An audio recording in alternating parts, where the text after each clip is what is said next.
시청자 여러분 안녕하십니까? 뉴스온 시작합니다. 한파로 수도관 보일러 등이 동파되면서 시민들이 불편을 겪었습니다. 대전시가 유아 무상보육 실현을 위해 필요경비를 지원합니다.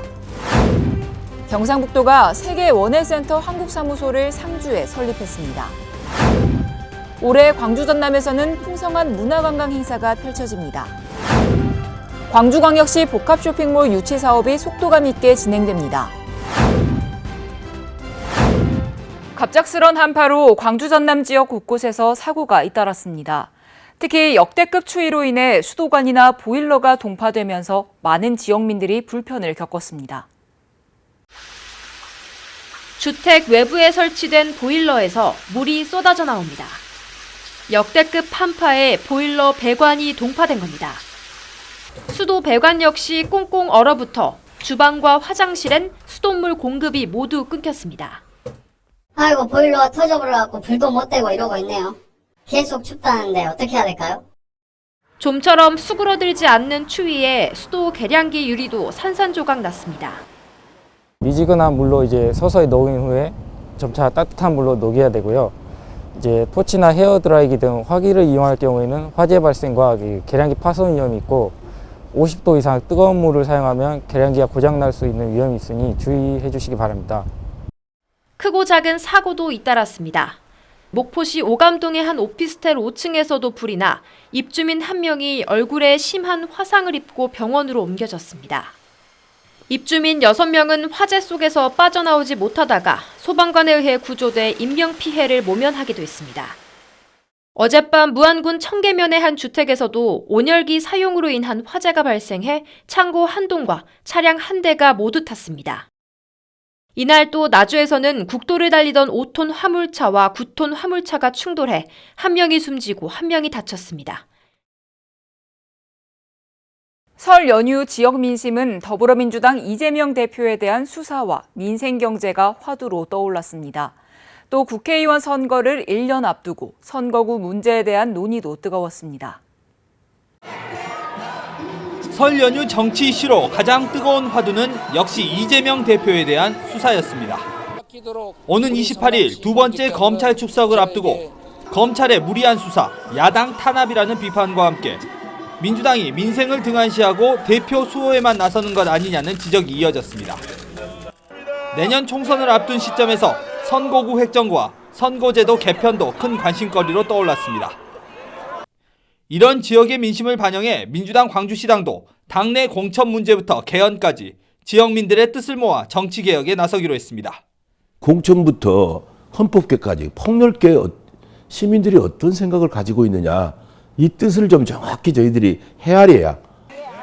설 연휴를 앞두고 지도부가 대거 광주와 전남을 찾았던 국민의힘의 호남 민심 잡기 노력도 눈길을 끌었습니다.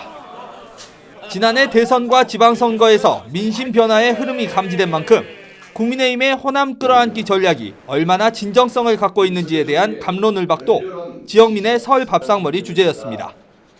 그 씨앗을 조금 더 많이 밭을 갈아서 저는 최대한 6대4는 아니더라도 7대3은 만들어져야 된다고 보거든요. 정의당은 양당의 강대강 대립 속에 시급한 지역의 문제와 소외된 이웃들이 늘고 있다며 민주당과 국민의힘 모두를 비판하고 정치개혁을 요구하는 목소리가 많았다며 설 연휴 민심을 평가했습니다. 이어서 수도권 소식입니다. 마포구가 미세먼지를 줄일 수 있는 친환경 보일러 설치를 지원하는데요. 환경도 지키고 보조금도 받을 수 있는 친환경 보일러 설치 지원 사업을 안내합니다. 대기 환경 개선을 위해 2023년도 가정용 친환경 보일러 설치 지원 사업을 시행합니다. 일반 가정은 한 대당 10만 원, 저소득층은 60만 원을 지원합니다. 접수 기간은 1월부터 12월 14일까지이며 예산 소진 시 조기 마감될 수 있습니다. 지원 대상 보일러는 시간당 증발량이 0.1톤 미만인 보일러로 한국환경산업기술원의 환경표지 인증을 받은 보일러입니다. 제출 서류는 마포구청 누리집 공고문을 참조해 온라인이나 우편, 방문을 통해 신청할 수 있습니다. 마포구 16개 동에는 지역 내 다양한 민원을 해결하는 동상생위원회가 있습니다. 갈등의 해결 방안을 마련하고 정책 제안을 할 수 있도록 각 동별로 위원회를 구성해 활동하고 있는 건데요. 이번에는 도화동 상생위원을 추가로 위촉해 위촉장 전달식이 진행됐습니다. 10일 마포구청 구청장실에서 동상생위원회 위원 추가 위촉장 전달식이 열렸습니다. 이날 참석자는 총 6명으로 도화동 상생위원회에 추가로 위촉된 김옥희, 이재은 위원과 행정지원국장, 자치행정과장, 동행정팀장, 도화동장이 참석했습니다. 이번 위원회는 지역 실정을 가장 잘하는 동단위의 동상생위원회로 특정 민원을 논의하기 위한 민원별 상생위원회와 구분하여 운영됩니다. 위촉자들은 위촉일로부터 2년간 활동할 수 있습니다. 동상생위원회의 활동으로 주민 목소리가 행정에 반영돼 정책 마련의 토대가 될 것으로 전망됩니다. 이어서 광역시 소식입니다. 대전시가 유아 무상보육 실현을 위해 어린이집 특별활동, 현장학습 등에 쓰이는 학부모 부담 필요경비를 지원합니다. 대전시가 3월부터 대전시 소재 어린이집에 재원 중인 만 3세에서 5세의 누리과정 유아 8,500여 명에게 1인당 월 9만 원씩 학부모 부담 필요경비를 지원합니다. 학부모가 부담하는 필요경비는 정부와 시에서 지원하는 보육료에 포함되지 않는 현물 구입 비용과 특별활동, 현장학습 등에 드는 실비 성격의 비용이며 어린이집 평균 매월 12만 원에서 19만 원 정도가 소요되고 있습니다. 이번 학부모 부담 필요경비 지원 신청은 유아가 재원하고 있는 어린이집에 학부모가 직접 신청할 수 있으며 오는 2월부터 사전 신청이 가능합니다. 한편 대전시는 탄탄한 보육 환경 조성을 위해 어린이집 급식, 간식비 추가 지원 금액을 증액했으며 어린이집 운영 안정화를 위해 반별 운영비 지원을 확대 실시하고 있습니다. 개묘년 새해 시민들의 평안과 만복을 기원하는 민족 고유의 민속놀이인 지신밟기 행사가 대구에서 개최됐습니다. 개묘년 새해 시민들의 평안과 만복을 기원하는 민족 고유의 민속놀이인 지신밟기 행사가 25일부터 이틀간 대구시에서 열렸습니다. 첫날인 25일은 시청 산격청사에서 시의회, 서구청 등을 순회하고 둘째 날에는 중리동과 신평리 일대 등 대구시 전 지역을 돌며 지신밟기 행사를 펼쳤습니다. 지신밟기는 한 해의 시작인 정초와 정월대보름에 주로 행해지며 지신을 진압함으로써 악기와 잡신을 물리치고 마을의 안녕과 가정의 다복을 축원하던 세시 풍속입니다. 이어서 강원도 소식입니다. 평창군 관광협의회 제4차 정기총회 및 회장 이취임식이 개최됐습니다. 평창군 진부면에서 평창군 의회 부의장, 원행스님 등이 참석한 가운데 이 취임식을 열고 한봉우 회장이 임하고 김영애 회장이 새롭게 취임했습니다. 김영애 평창군 관광협의 회장은 대관령면 출신으로 대관령 축산고 강원대를 졸업하고 대관령 눈꽃축제 위원장과 평창군 의장, 민주평통 군협의회장 등을 역임했고 현재는 평창문화원 이사 등으로 활동하고 있습니다. 김영애 평창군 관광협의회장은 무거운 책임감을 갖고 관광 종사자들과 소통하며 지역 관광 발전에 최선을 다하겠다며 평창다운 ESG 경영 실천을 통한 평창 관광의 가치 확산, 관광 네트워크 구축을 통한 주민 주도형 관광시대 구현 등에 힘쓰겠다고 말했습니다. 이날 위촉식과 함께 열린 이번 정기총회에서는 평창 관광의 현재와 함께 2023년 더욱 새로워질 평창 관광 미래에 대한 청사진을 제시하는 자리도 마련됐습니다.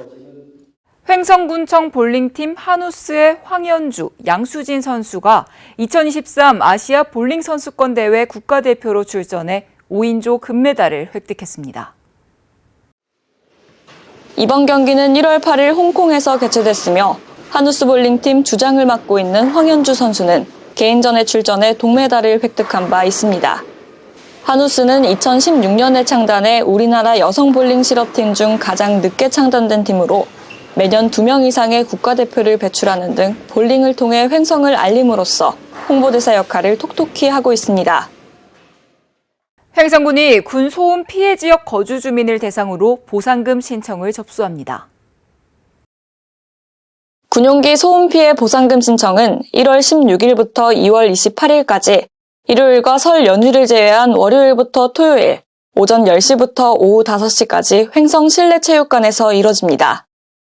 대상은 22년 1월 1일부터 12월 31일까지의 기간 중 소음대책지역에 주민등록지를 두고 실제 거주한 사실이 있는 횡성읍 29개리 주민 약 1만 6천여 명으로 작년 미신청자도 소급 신청할 수 있습니다. 군소음 피해보상금은 2020년 11월 27일 시행된 군소음 보상법에 따라 지난해 처음 지급됐으며 매년 1, 2월 중에 전년도에 대한 보상금을 신청하면 당해 8월 보상금이 지급됩니다. 계속해서 충청도 소식입니다. 충북도가 2023년 자연재해 예방사업에 본격 착수한다고 밝혔습니다. 이번 사업은 자연재난으로부터 도민의 생명과 재산을 보호하고 코로나19 및 러시아 우크라이나 전쟁으로 인해 침체된 지역 경제를 활성화하기 위해 진행됩니다. 또한 이번 사업은 풍수의 생활권 종합정비사업과 자연재해 위험 개선지구 정비사업 등에 1,592억 원을 투입합니다. 도는 조기 추진단을 구성해 2월 말까지 90% 이상을 발주하고 연말까지는 90% 이상 집행을 완료할 계획입니다. 아울러 시군 사업별 추진 현황을 수시로 파악하고 부진 사유 발생 시 도와 시군이 합동으로 대책을 강구하는 등 신속 추진할 계획입니다. 충북 레이크파크 르네상스 사업이 본격적으로 추진됨에 따라 충북도가 산책로 데크 가이드라인을 수립했습니다. 도는 수변둘레길 안전관리를 위해 산책로 데크 계획과 유지관리 단계별 체크리스트 등이 포함된 안전기준을 마련했습니다. 특히 기존 데크 시설물은 시설물 안전관리 의무 대상이 아니지만 이번 가이드라인에서 점검을 실시하도록 했습니다. 도 관계자는 제도가 마련되기 전에 자체 가이드라인을 수립해 최소한의 안전기준을 마련했다고 말했습니다. 계속해서 경상도 소식 전해드립니다. 경상북도가 경북대학교 상주 캠퍼스에 네덜란드 월드호티센터의 한국 플랫폼인 세계 원해센터 한국사무소를 설립하고 개소식을 가졌습니다. 세계 원해센터 한국사무소는 2021년 체결한 경북도, 월드호티센터, 경북대학교, 렌티즈 교육그룹 간 업무 협약의 후속 이행입니다. 이날 개소식에는 이철우 경상북도 도지사, 퍽반 홀스테인 네덜란드 월드호티센터 CEO 등 20여 명이 참석했습니다. 이 자리에서 한국과 네덜란드의 스마트 농업 관련 기술 연구, 교육 및 전문 인력 양성 등 상호 협력 방안을 논의했습니다. 한편 세계 원해센터는 스마트 농업 관련 비즈니스, 교육 및 연구 등에서 혁신 플랫폼을 가진 선도 기관이며 렌티즈 교육그룹은 14개의 중등학교와 직업학교가 연합된 농업 관련 전문교육기관입니다. 이철우 경상북도 도지사는 이번 한국사무소가 중간 창구 역할을 해 네덜란드의 우수한 스마트팜 기술과 교육과정을 혁신밸리에 접목하고 4개의 기관이 협력해 양국의 원해 산업이 상호 발전할 수 있기를 기대한다고 말했습니다. 학교에 다니지 못했던 칠곡 할매 글꼴의 주인공 할머니들과 이철우 경북도지사의 마지막 수업이 진행됐습니다. 5명의 경북 칠곡 할머니들은 이철우 도지사가 마련한 한글 수업에 참석해 명예 졸업장도 받았는데요. 자세한 소식 전해드립니다. 이철우 경상북도 도지사는 25일 오전 도청 안민관 1층 미래창고에서 70년대 교실을 재현하고 칠곡 할매 글꼴 주인공 할머니들을 초청해 특별한 수업을 진행했습니다. 할머니들은 도지사와 함께하는 남다른 수업을 위해 10대 시절 입지 못한 교복을 입었습니다. 특히 건강이 나빠져 치료 중인 이종희 할머니는 이번 수업이 마지막이 될 수 있다는 생각으로 휠체어에 몸을 의지해 참석하는 열정을 보였습니다. 이철우 경상북도 도지사는 할머니를 위해 교실을 마련하고 1978년부터 1985년까지 7년간 몸담았던 교단에 올라 할머니들의 일일 교사가 됐습니다. 또한 이날 경북 4대 정신을 설명하고 가족과 대한민국 근대화를 위해 헌신한 할머니들에게 감사 인사를 전했습니다. 김영분 할머니는 우리 할머니들은 가난과 여자라는 이유로 때론 부모님을 일찍 여의거나 동생 뒷바라지를 위해 학교에 가지 못했다며 오늘 수업을 통해 마음에 억눌려 있던 한을 조금이나마 푼 것 같다며 감사 인사를 전했습니다. 이철우 경상북도도지사는 어르신이 남긴 소중한 문화유산을 계승 발전시켜 평생교육의 중요성과 가치를 널리 알려나가겠다고 덧붙였습니다. 한편 칠곡 할맥을 꼴은 성인 문해교육을 통해 70이 넘어 한글을 깨친 5명의 칠곡 할머니가 넉 달 동안 종이가 2,000장에 달할 때까지 연습한 끝에 2020년 12월에 제작된 글씨체입니다. 윤석열 대통령이 각계 원로와 주요 인사 등에게 보낸 신년 연화장은 물론 한컴과 MS 오피스 프로그램에 사용되고 국립한글박물관 문화유산에도 등재됐습니다. 태풍 흰남노 피해로 지난해 10월 포항이 산업위기 선제 대응 지역으로 지정된 바 있습니다. 이와 관련해 올해 1,230억 원이 넘는 국비 사업이 확정돼 지역 기업들이 경제 회복의 토대를 마련할 것으로 보이는데요. 포항시가 태풍 피해 회복을 넘어 성장을 시작합니다. 태풍 흰남노로 심각한 피해를 입은 포항시가 산업위기 선제 대응 지역으로 지정된 이후 올해 정부 예산이 최종 확정돼 7개 사업에 1,231억 원 규모 이상의 국비 예산을 확보했습니다. 우선 재해 피해 기업 설비 복구비 지원으로 중소기업에 대해서는 1,089억 원의 긴급경영 안정자금을 저리융자로 지원하고 중견기업에 대해서는 신용보증기금 출연을 통해 특례보증을 지원합니다. 또 폭우와 태풍 등 긴급 재난 상황에 적극 대응할 수 있도록 포항 철강산업단지에 옹벽과 차수벽을 설치하고 빗물 펌프장 증설 등을 추진하며 통합관제센터를 설립해 산단 내 재해 사전 감지 및 예방 시스템을 구축합니다. 아울러 철강산업 경쟁력 확보를 위해 철강산단 내 중소 중견기업을 대상으로 제조 전문가 현장 중심의 인력 양성, 스마트 물류 플랫폼 구축도 지원합니다.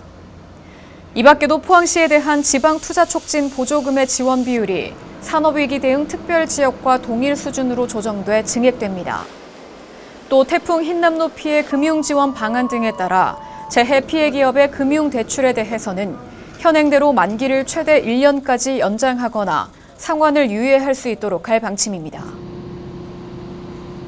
이어서 광주 전남 소식입니다. 올해 광주 전남에는 그 어느 때보다 풍성한 문화관광 행사가 펼쳐집니다. 10년 만에 다시 열리는 순천국제정원박람회를 비롯해 국제 수묵비엔날레와 광주비엔날레 등 굵직한 대형 행사들이 이어집니다. 코로나19 팬데믹으로 움츠러들었던 광주 전남 관광이 올해는 기지개를 켤 것으로 기대됩니다. 순천만 습지와 국가 정원을 넘어서 도심 전역의 정원을 조성하고 있는 순천시.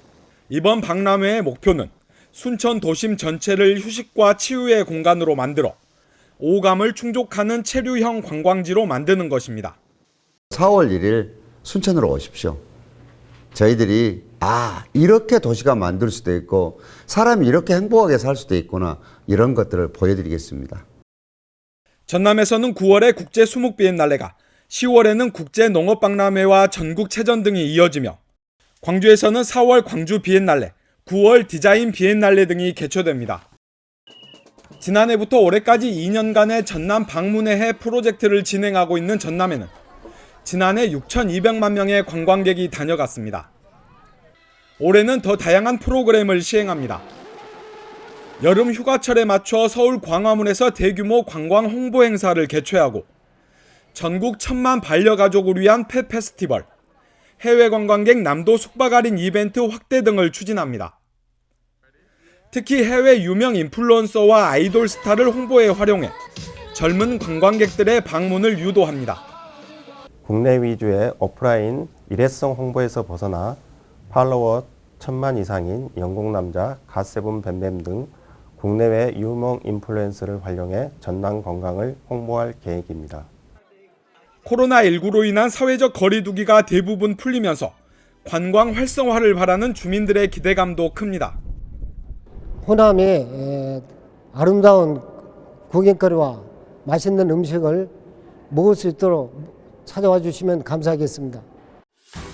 올해 하반기에는 서울 강남권과 전남 동부권을 잇는 전라선 여수 수서 구간 SRT도 첫 운행을 시작해 관광객들의 교통 접근성도 개선될 것으로 전망됩니다. 민선 8기 광주광역시의 최대 현안인 복합 쇼핑몰 유치 사업이 속도감 있게 진행되고 있습니다.